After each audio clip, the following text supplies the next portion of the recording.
Hello and welcome guys, my name is Light of Hand and today I'll be looking at the Victory First Class Star Destroyer for Star Wars Armada. Okay, let's have a look at the model. Okay, let's try and be a bit careful with this. Oh, you see the antennae there? I'm very sorry, but that's my fault.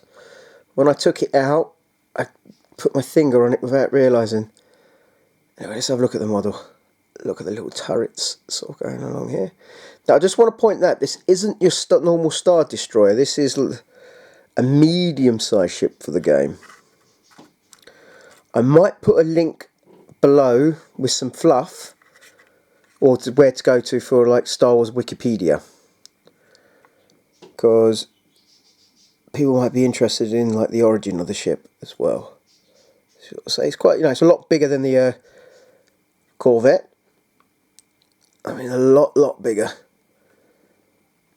This is classed as a medium-sized ship in the game. There's no large ships out yet, but we do know... Oh, if I don't just damage that. We do know that there are some large ships coming. Okay, now let's have a look at the stand. I think I've got this... Oh, no, it's a Victory Class 2. Let's turn it over. Okay, as you can sort of see, there's its sort of front firing arc, which is again large, not as big as the Corvette's one for its front. There's its side firing arc and the back. It's got quite a large firing arc at the back. Okay. As you also see as well, because it's got a command value of 3, it has 3 of these, so you need to really think a couple of turns ahead when using one of these ships. And now let's have a look at the card itself. Now first off, let's have a look if it will focus on the actual card itself. The artwork. Okay, anyway. Okay, well, the Victory First Class Star Destroyer has 8 hull, 1 anti-squadron, 3 command, 3 squadron, 3 engineering, and its defense tokens are brace, and I think the other one is diversion. One is brace and the other 2 are diversion. So you basically, if you see the front bit shields get shot and you think, well, I don't want to take that damage there, you can choose one of the side ones to sort of move it to. Okay, well, it gets 3 shields at the front. It has 5 red dice and 5 black dice for shooting. The signs are exactly the same. That's 3 shields either side, port and starboard. They have 2 red dice and 1 black dice for shooting. If we go to the back, it has only 1 shield, but 2 red dice for shooting backwards. That's not too bad actually. But as you can see, the ship is really not that manoeuvrable. It can either move at 1 or 2, and only 1 click at 1. And if you do 2, your first one up to range 1, you can't move it, and click only at range 2. The upgrades it can have are Officer, Gunnery Team, Offensive Refit, missiles basically, but I can't remember, it begins with O. Ornaments, sorry. And turbo lasers. And there's 73 points without any upgrades. Okay, now I haven't played the game with upgrades, so I can only say what I think about these things until I actually play. Because I know the Victory Class 2 is actually a little bit more expensive and has better firepower, but they do have slightly different upgrades they're allowed. I think this is the only one that's allowed like missiles and so on. Well, let's have a look at the upgrade cards now. Hopefully this one will focus quicker this time. Okay, let's have a look at the artwork first. Okay, it's not letting me focus again. I don't know why. Okay, well, this is the Defense Leonce. Before you reveal a command, you may spend one command token and change that command to either a maneuver or engineering command. Well, this is an officer and he's 3 points. Oh, at last it focused. So you can see that there, guys, and you can see this sort of artwork just there. Now let's put that one back over there. And now let's pick up the next one. That was 3 points. Now here's the next one. Okay, this is your weapons Leonce. Before you reveal a command, you may spend one command token to change that command to either a focus fire or squadron command. For 3 points, that's not too bad. That might not be too bad, obviously, especially if you actually had this upon the actual ship itself. Expanded hangar bay. Your squadron value is increased by 1. That's an offensive refit.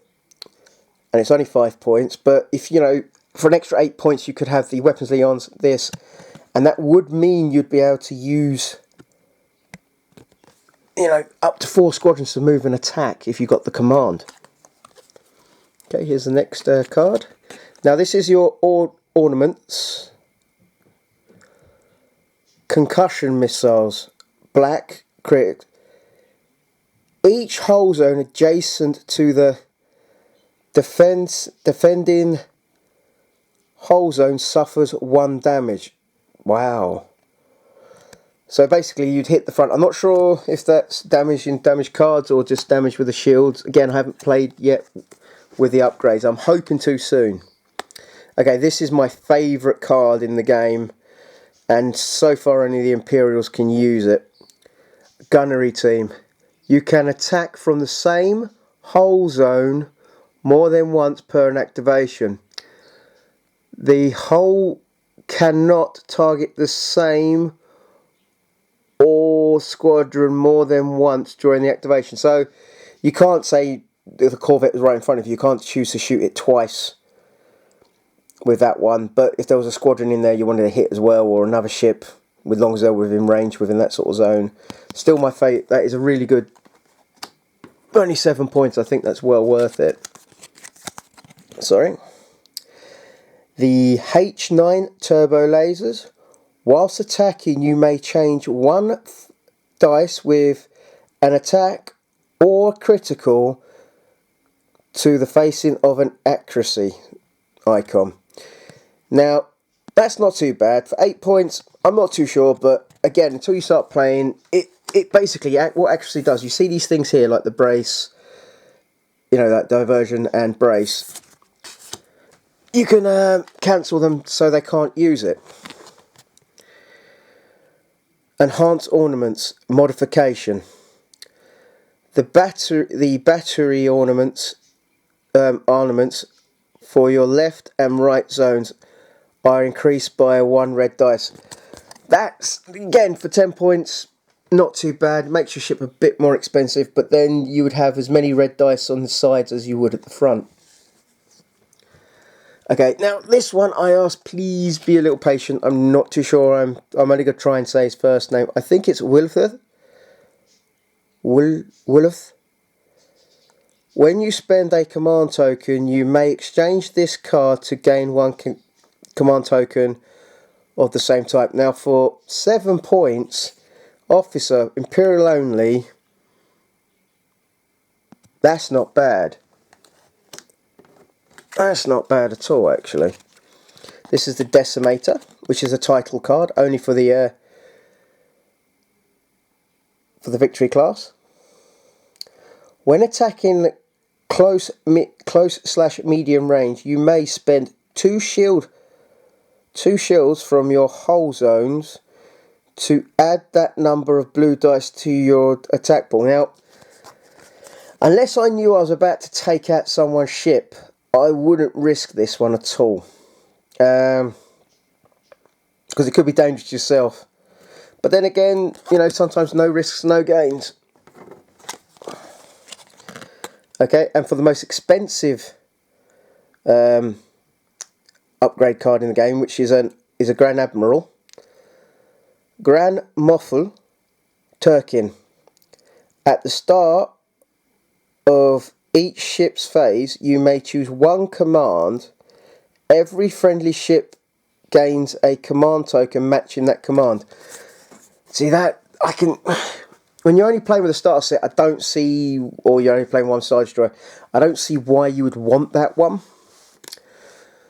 But if you've got two of you, or when the game starts, because I'm hearing like later on it's going to go up in more points. I think it's 180 once Wave 1 comes out for the tournament. Once Wave 2, or was it 300?